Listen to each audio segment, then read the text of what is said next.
Creo que podemos hablar de muchos temas y muy interesantes, pero me gustaría empezar que contaras qué fueron esos tipos de factores o consecuencias en tu vida que te hicieron cambiar, si las puedes contar. O sea, ¿qué es lo que te hizo realizar el cambio en sí?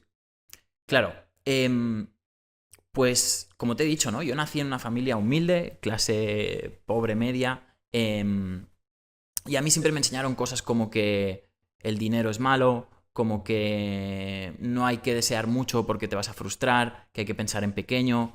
En definitiva,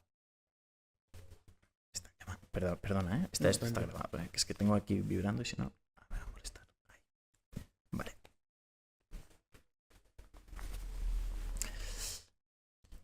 En definitiva, básicamente fui educado en una mentalidad de clase media. Y lo que ocurre es que eso provocó que, bueno, pues naciese sin autoestima o creciese sin autoestima. Y eso pues hacía que mis relaciones pues fuesen peores, tanto con mujeres, con amigos, el tema del dinero fatal, la educación financiera. Yo me encontraba, y creo que tal vez le pasa a muchas personas, que tenía un tope, ¿no? Y eran, pues, en este caso eran 1.500 euros y yo no era capaz de cobrar más de 1.500 euros. Era imposible. Hiciese lo que hiciese, si tenía más dinero siempre bajaba esa cantidad, ¿no? Era como que tenía un tope ahí mental. Y después, o sea, eso fue lo que empezó a hacerme preguntar, oye, creo que debe de existir algo mejor, debe de existir una mejor manera de entender la vida, porque también veía que había gente que tenía mejores resultados que yo. Y, y eso fue como un punto de cambio, ¿no? También el hecho de, pues bueno, ¿no? De vivir una vida un poco como la vida que nos venden hoy en día, ¿no? De trabajo durante toda la semana, tengo un trabajo y luego llego el fin de semana, me emborracho o salgo con mis amigos, me drogo, ¿no? Y, y así, repetido, entrar en un bucle, ¿no? En el círculo del ratón, ¿no? Y básicamente entendí que algo estaba haciendo mal y que algo no podía funcionar y que existía algo mejor.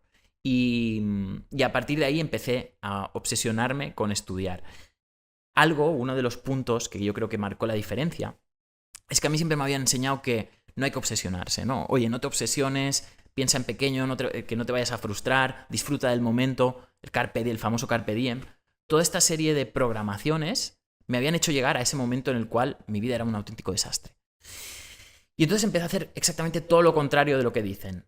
Empecé a no disfrutar el momento, sino que me puse a dedicarme a ser mi mejor persona, a ir al gimnasio, a entrenar mi cuerpo, mi mente.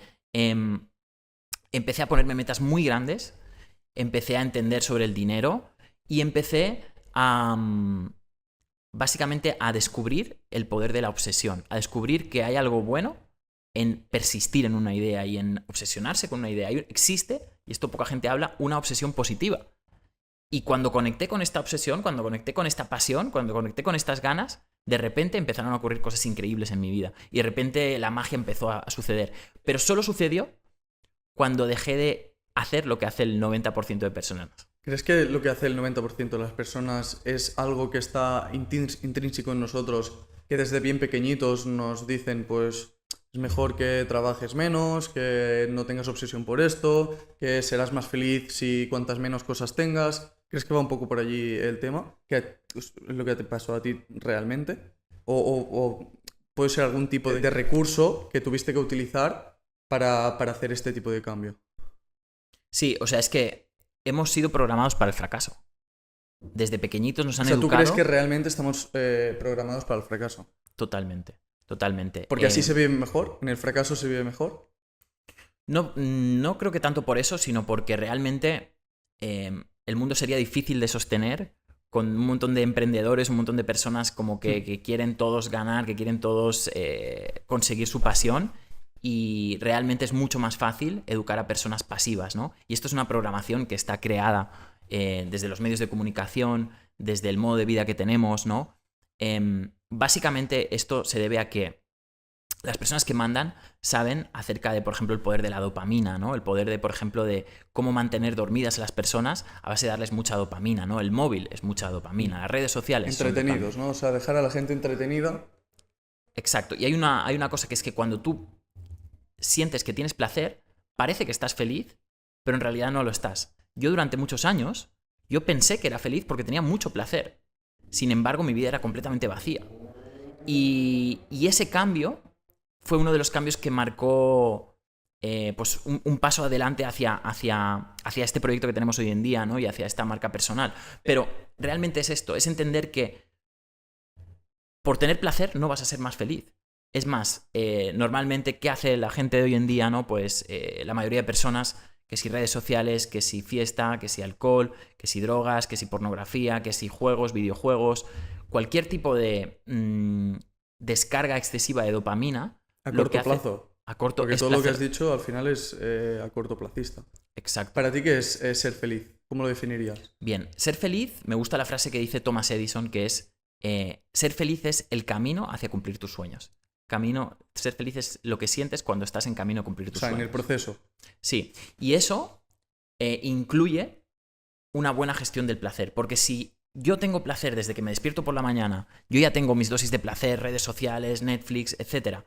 Tengo mucho placer por la mañana, luego ya no voy a tener motivación para hacer nada. Entonces, algo que bien han descubierto, por ejemplo, en Silicon Valley, son los ayunos de dopamina. Tienes que saber gestionar tu placer para automotivarte para conseguir metas, porque si no, ese es el gran problema que pasa hoy en día. Es curioso, hoy en día tenemos la mayor facilidad, las mejores herramientas, tenemos inteligencia artificial que nos puede hacer casi todo, y sin embargo la gente no es tan productiva. Yo, por ejemplo, hago sesiones a diario con muchísimas personas, mentorizo, hago sesiones de coaching, y una de las cosas que más ocurre, que más me dicen las personas es: Jorge, siento que no tomo tanta acción como podría, siento que no estoy motivado, siento que tengo que hacer muchas cosas, pero no las hago, procrastino. ¿Por qué crees que pasa esto cuando se une en el momento en que más sobreinformación hay, más facilidades hay? ¿Por qué crees que pasa esto?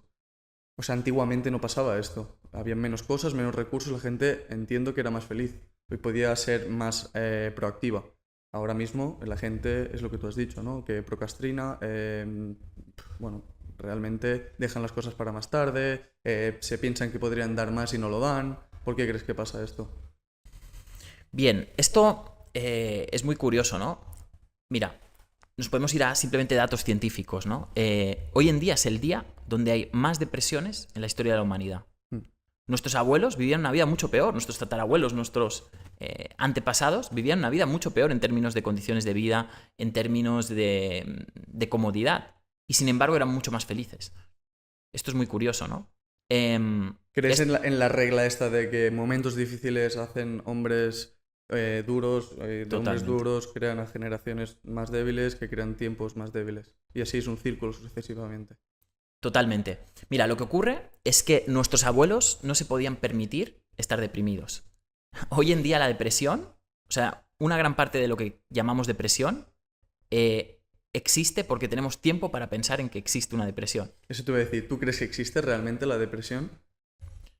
O sea, ¿se podría catalogar como una patología médica o algo que se pueda curar? Sí, a ver, no soy experto en el tema de salud mental porque no soy psicólogo, pero sí que puedo decir desde el punto de vista del coaching, hay una diferencia esencial entre un psicólogo y un coach. Un psicólogo mira qué tiene de malo una persona, ¿no? Qué cosas malas tiene una persona y qué tengo que hacer para curar o para quitarle estas cosas malas a la persona. En cambio, un coach dice: no, ¿qué tienes de positivo? ¿Cómo lo potencio? Creo que todos nosotros hemos tenido algún momento en el que hemos estado mal, hemos tenido algún día que hemos estado deprimidos. Es más, como que vivimos en una sociedad con tanta cantidad de dopamina, lo que produce la dopamina son picos de placer, pero luego esos picos bajan y tenemos el famoso bajón o el famoso sales de fiesta y luego al día siguiente te sientes mal. Entonces, vivimos en una sociedad con muchos altibajos emocionales. El problema es que muchas personas, cuando tienen un altibajo emocional, tienen tiempo para pararse a pensar. Hay personas que me dicen: Jorge, es que no sé qué pasa, llego a mi casa, me siento y me siento mal. Y yo siempre les digo lo mismo, es que el problema es que no tendrías que estar en casa, es que tendrías que estar haciendo cosas. Nuestros abuelos no estaban en casa. Correcto. O sea, estás siempre ocupado para no tener la mente pensando en ese tipo de cosas. Hicieron un estudio científico en donde pusieron a personas de un manicomio, personas que tenían algún tipo de patología mental, que hoy en día en realidad las patologías mentales no deja de ser el hecho de que alguien no pueda estar trabajando, ya le llamamos una patología mental. De hecho, las patologías mentales nacen a partir de la revolución industrial. Antes no, en una tribu, en el Amazonas, no existe un loco o un depresivo, no existe nada de eso. Pero cuando hicieron ese estudio y cogieron a personas de un manicomio, Y las pusieron a trabajar, en un trabajo normal, en un restaurante, a trabajar en el día a día. Descubrieron que el 80-90% de ellos mejoraron y muchos se curaron simplemente con darles tareas, Trabajo. objetivos, metas. Es curiosísimo eso.